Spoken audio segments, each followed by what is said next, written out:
Invention एक ऐसा word जो पूरी दुनिया को खत्म कर सकता है या फिर पूरी दुनिया को बदल भी सकता है।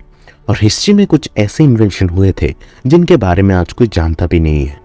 नमस्कार दोस्तों, मैं हूं अन्नी और आज के इस वीडियो में हम जानेंगे हिस्ट्री में हुए कुछ ऐसे खतरनाक इन्वेंशंस के बारे में जो अगर सक्सेसफुल हो जाता तो आज इस दुनिया का नजारा ही कुछ और होता।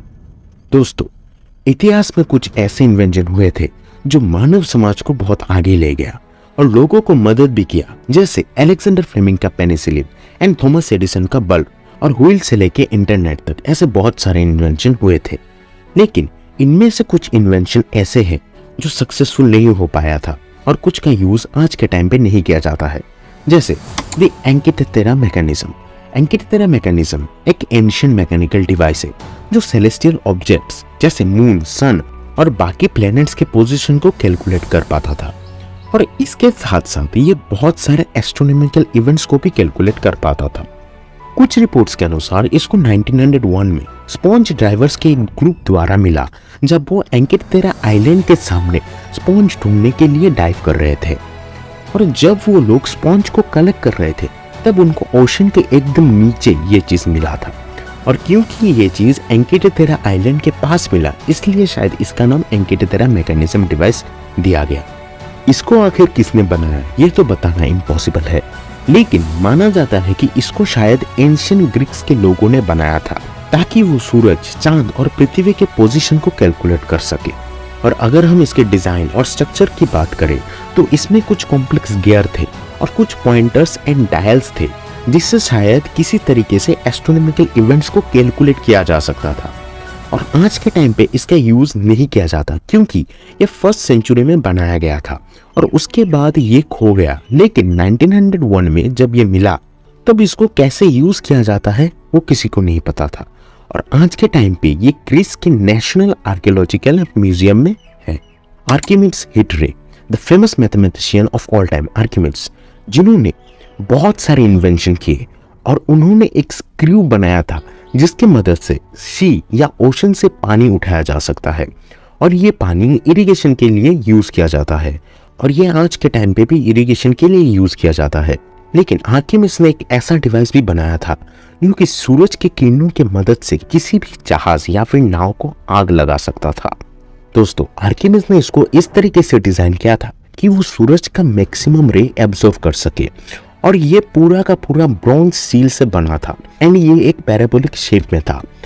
और जब सूरज की किरणें इन रिफ्लेक्टिव स्टील में पड़ता था तब ये पैराबोलिक के फोकल में जमा हो जाता था और ये इतना हीट प्रोड्यूस करता था कि वो बड़े से बड़े जहाज को एक बार में जला देता था।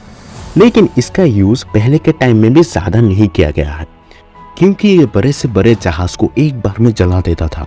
तो आप इससे इसका अंदाजा लगा सकते हैं कि इसको यूज करना इतना आसान नहीं होगा। Leonardo da Vinci flying machine.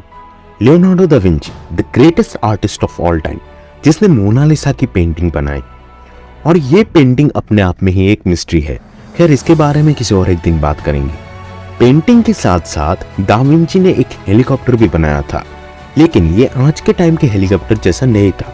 इसको दा विंची ने कुछ इस तरीके से डिजाइन किया था कि ये ह्यूमन मसल पावर का यूज करके उड़ान ले सके। बेसिकली ये एक बर्ड के जैसा डिजाइन किया गया था।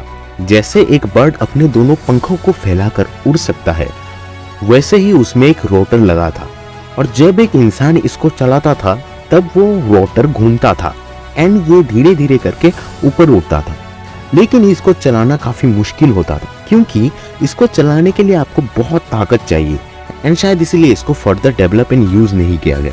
Nikola Tesla wireless energy.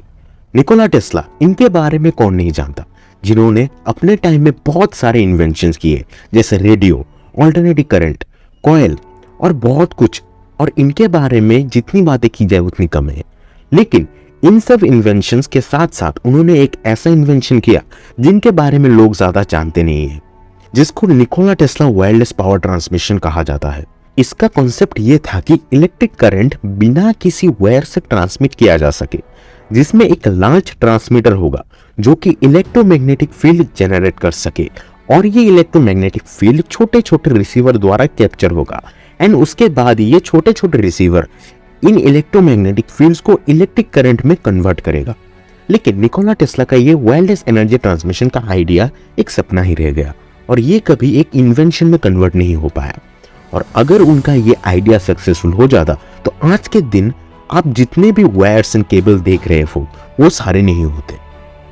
तो दोस्तों, ये थे कुछ हिस्ट्री के इन्वेंशन जो बहुत सारे रीजंस के लिए सक्सेसफुल नहीं हो पाया था।